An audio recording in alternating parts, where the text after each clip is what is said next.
Nobel Prize for Economics 2025. Innovation, Growth and the Indian Dream. Imagine this. It's the early 1700s in England. Steam engines have just begun to roar. Cotton mills buzz with energy, and the world is witnessing the birth of something humanity had never seen before: sustained economic growth. Now fast forward 3 centuries to 2025. The world has changed, from spinning wheels to quantum chips.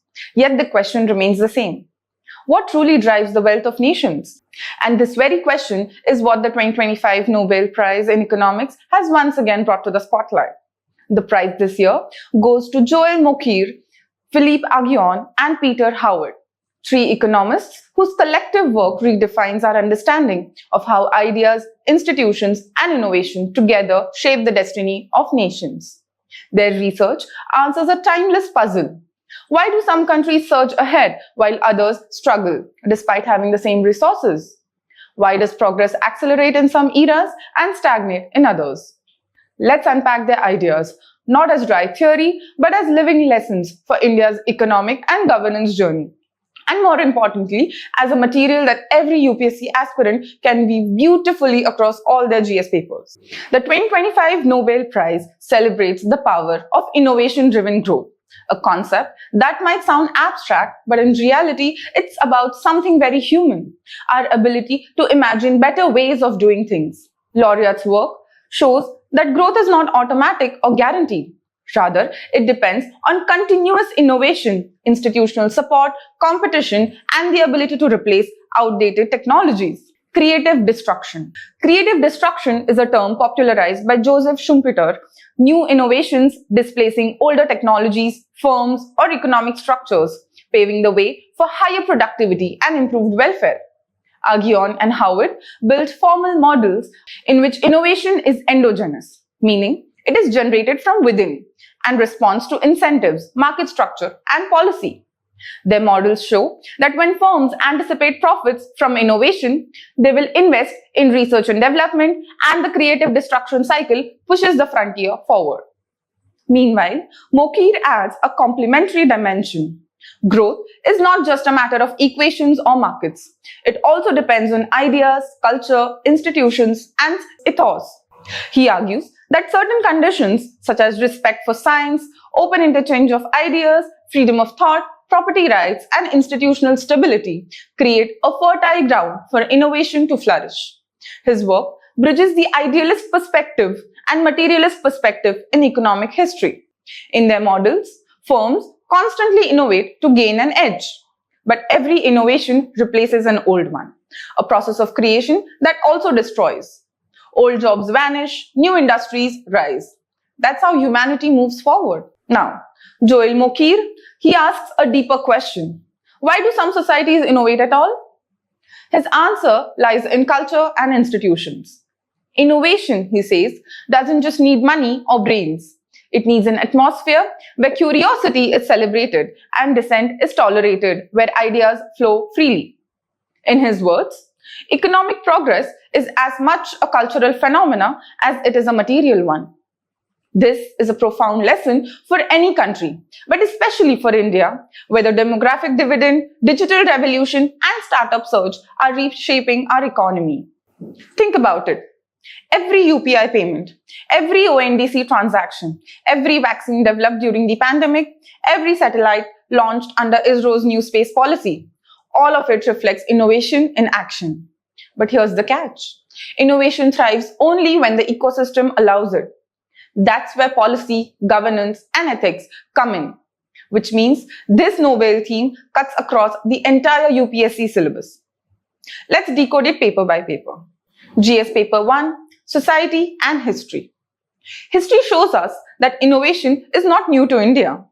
From Indus Valley's urban planning to Aryabhata's mathematics and Sushruta's surgery, we were innovators long before the Industrial Revolution.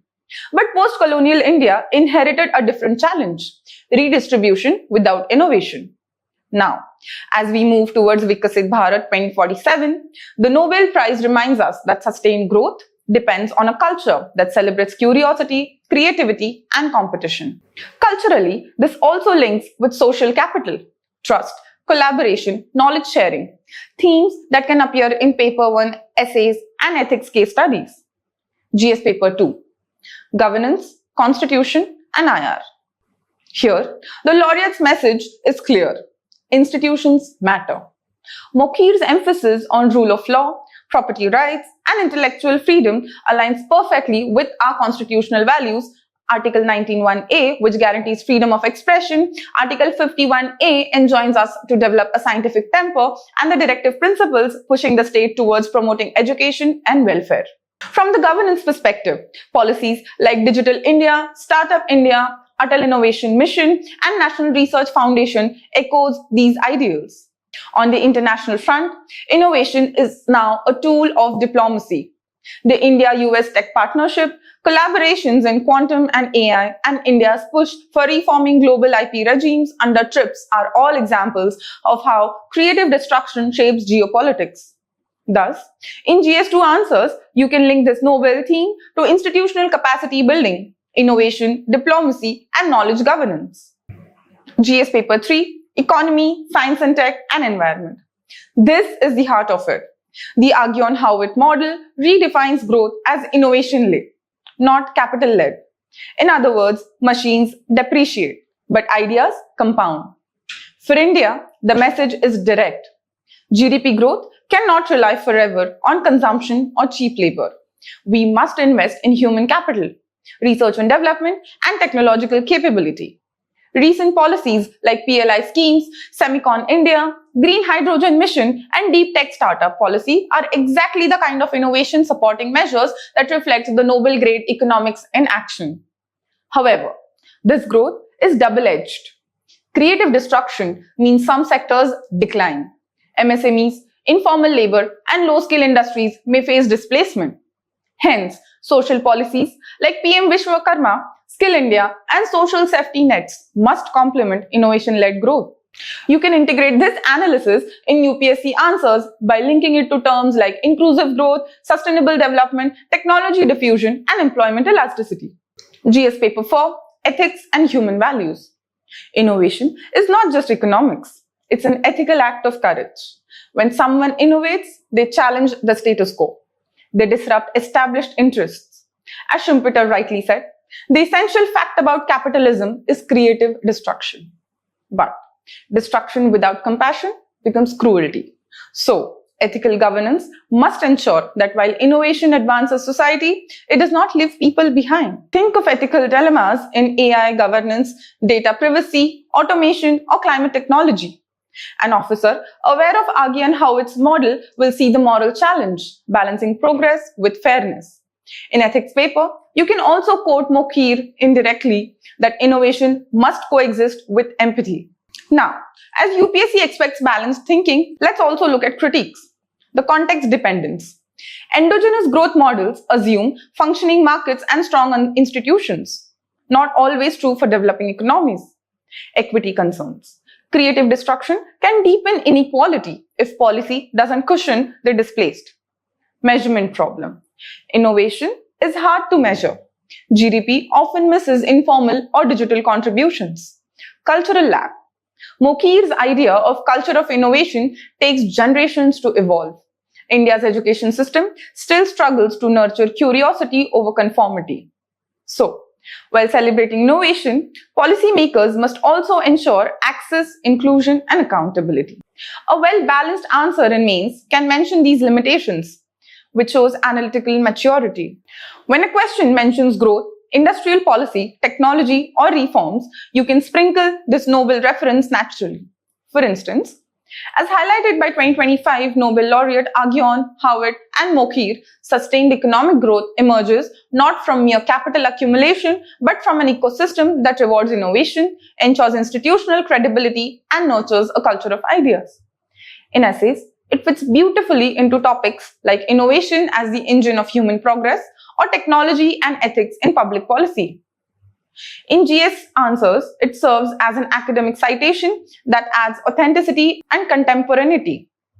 You can even relate it to Niti Aayog's vision of 2047, which aspires for a knowledge and innovation economy. Mention how creative destruction is visible in India's digital revolution. where old intermediaries are replaced by new platforms, improving efficiency and inclusion. At its core, this Nobel Prize is not just about economics, it's about hope. Hope that ideas, not resources, will define the future. Hope that nations like India can leapfrog through innovation without repeating the West's mistakes. Joel Mokyr once wrote, "The ultimate engine of progress is the human mind." And that's the spirit UPSC aspirants should carry, because civil servants too are innovators in their own right. Every reform, every creative solution in governance is an act of innovation that shapes multiple lives. So, as you read about 2025 Nobel Prize, don't just remember the names, remember the message. Innovation is not an option. It's a moral, economic, and institutional necessity. Communicate that with clarity, empathy, and vision in your answers, and you're already thinking like a future policymaker. Thank you.